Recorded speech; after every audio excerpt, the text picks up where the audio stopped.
J'ai quelques questions qui nous sont arrivées par le chat. On va peut-être commencer par vous, mesdames et messieurs, qui êtes très patients, très attentifs. Est-ce que vous avez des questions à soumettre à nos 4 messieurs qui sont sur cette scène, qui se lancent? Sinon, alors il y a une main là-bas. Alors tant qu'on y arrive, je vais quand même déjà vous donner une première question du chat. Comment est-ce qu'on décharge une batterie endommagée? Quelles sont les mesures de prévention? Ne vous précipitez pas. Je vous laisse ça là. Ça fait partie des sujets qu'on a observés, qu'on a travaillé. La décharge aujourd'hui d'une batterie, elle est réalisable que si on sait discuter avec le battery management system et que si on sait se connecter sur la batterie. Donc aujourd'hui, on ne peut que ouvrir la batterie et se connecter directement au câblage interne de la batterie.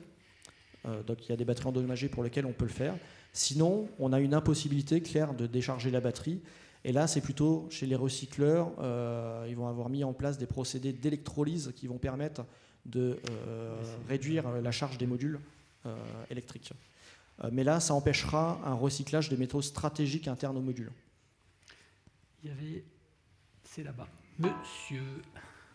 Bonjour, Bernard Cassagne de la CARSAT Centre-Ouest.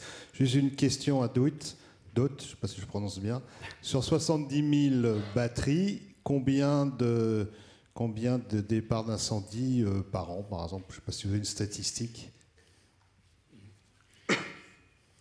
Sur les batteries Oui, sur les batteries. Vous avez dit 70 000 batteries. Je me suis dit que c'est un échantillon suffisant pour savoir... Par an, enfin, je vais le dire de manière différente. Depuis le début de DOT, en mode emballement thermique, vraiment avec explosion de cellules, on en a eu deux incidents.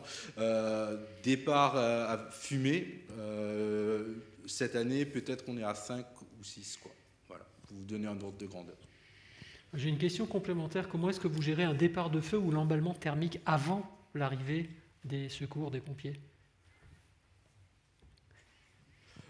Ça dépend. Ça dépend de à quel moment on est arrivé à le détecter. Clairement, ce qui est le plus facile, si par exemple vous avez une batterie, imaginons on a ramené une trottinette et on est en train d'enlever la batterie et la batterie tombe par terre, etc. et qu'on voit qu'il y a quelque chose d'anormal qui se produit avec... ça commence à se sentir mauvais, etc., où on voit que le liquide se répand, etc., de l'électrolyte, il va y avoir plusieurs cas de figure, comme je l'ai montré. Soit on va le mettre dans de la vermiculite, ou au contraire, on va l'immerger dans de l'eau. Bien évidemment, on a des bacs à disposition à l'intérieur de nos entrepôts, et une fois qu'on les a mis dans l'eau, on va le sortir à l'extérieur. Ça, c'est le premier cas de figure qui arrive, c'est un peu la dizaine de cas que je vous ai dit. Après, bien évidemment, si là on a vraiment une vraie explosion potentiellement, qu'on n'a pas encore eu, mais avec plusieurs cellules qui explosent en même temps, bien évidemment, on va essayer de contenir le feu, essayer d'enlever les autres batteries qui sont aux alentours pour réduire le risque. En gros, l'idée là, c'est d'acheter du temps pour que les pompiers puissent intervenir. On comprend bien. Voilà. Est-ce qu'il y avait d'autres... d'intervention, parce que je ne vois pas forcément tout au fond. Pendant ce temps-là, je vous livre peut-être une autre question. Comment sont considérés les déchets des batteries de téléphone, dangereux ou non dangereux? Je crois que c'est plutôt pour M. Cavrois. Oui, c'est considéré comme des produits, des produits dangereux. Hein, donc ça suit l'évacuation avec l'éco-organisme Battery Box ou Corépil. Corépil, très bien, merci. Bonjour, Anthony de la société Pelenc. Je m'occupe de la prévention des risques dans la société. On conçoit du matériel agricole et notamment des batteries électroportatives sur batterie lithium-ion. Et on a une filiale aussi qui s'occupe de concevoir et d'améliorer l'efficacité des batteries. Je voulais savoir s'il y avait une possibilité de retraitement du lithium-métal. Parce qu'aujourd'hui, on travaille aussi avec Screlec qui nous fait l'enlèvement de nos batteries, mais il n'y a pas de revalorisation derrière ou de nouvelle vie de la batterie. Est-ce qu'on peut retraiter le lithium-métal comme nous, on l'utilise en forme de poudre ou liquide? C'est précis. Moi, j'ai pas de réponse à cette partie-là. Je pense que c'est plus dans le métier des sociétés qui font le recyclage des batteries.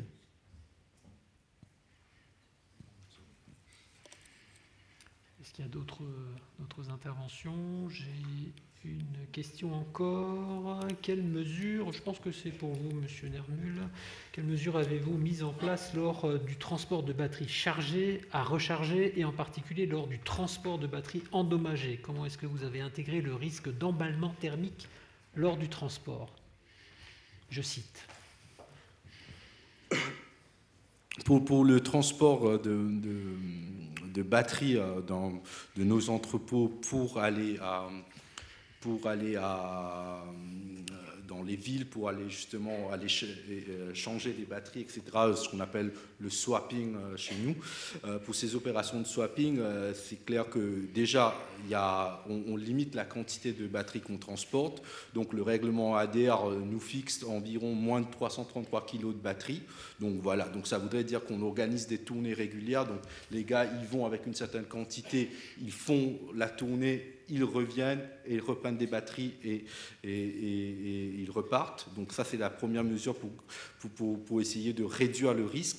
La deuxième mesure, bien évidemment, nous avons des boîtes que nous utilisons, des boîtes ADR. Donc là, pour le coup, il y a de toute forme, de toute taille qui existent sur le marché, mais avec des gros problèmes ergonomiques. C'est-à-dire que ce n'est pas le fait d'avoir de pouvoir transporter de manière en toute sécurité qui pose problème, mais c'est de trouver des solutions ergonomiques, parce qu'il faut imaginer que soit vous allez avoir quelqu'un qui va être en fourgon électrique chez nous ou en vélo cargo, donc il va s'arrêter, il va ressortir, il va enlever la batterie du van, il va refermer son van, en sachant que, par exemple, dans des grandes villes, c'est très dur de se garer, etc. Donc voilà, il y a beaucoup de ce geste-là pour certains qui ne sont pas très ergonomiques. Donc c'est plutôt ici le challenge. Et bien évidemment, le règlement ADR précise un certain nombre d'équipements qu'il faut avoir à disposition, que ce soit en termes de pays, que ce soit en termes d'extincteurs, etc. Donc tout ça, dans nos vannes, ils les ont. Ça, c'est la première partie de la question en fonctionnement normal. En matière de transport de batteries défectueuses, ça va être vraiment là au cas par cas, avec quand même des règles qu'on essaye de donner de mettre en œuvre dans tous les pays. C'est clair que si, par exemple, on voit qu'il y a une batterie endommagée dans la rue, l'idée, c'est d'appeler les pompiers. Et on travaille au cas par cas. On leur dit, voilà, on est là, on a détecté une batterie dangereuse, voilà, si vous avez des recommandations, parce que nous, après, on peut venir avec notre propre équipement, s'il nous dit, non, c'est bon, etc., ou au contraire, attendez, nous arrivons, etc. Donc voilà, après, bien évidemment, ça va dépendre en quoi la batterie, enfin c'est quoi en gros le diagnostic de la batterie, si c'est une batterie qui sort de l'eau, de la Seine, ou etc., ou si c'est une batterie qui suite à une collision, ou si un de nos gars est tombé avec le chargement. Voilà, c'est vraiment au cas par cas où on va essayer de trouver des solutions, pour certains en respectant nos règles, mais après il y a bien évidemment des choses qu'on improvise avec les pompiers aussi. On a bien compris, on trouve aussi son pas en marchant. Merci.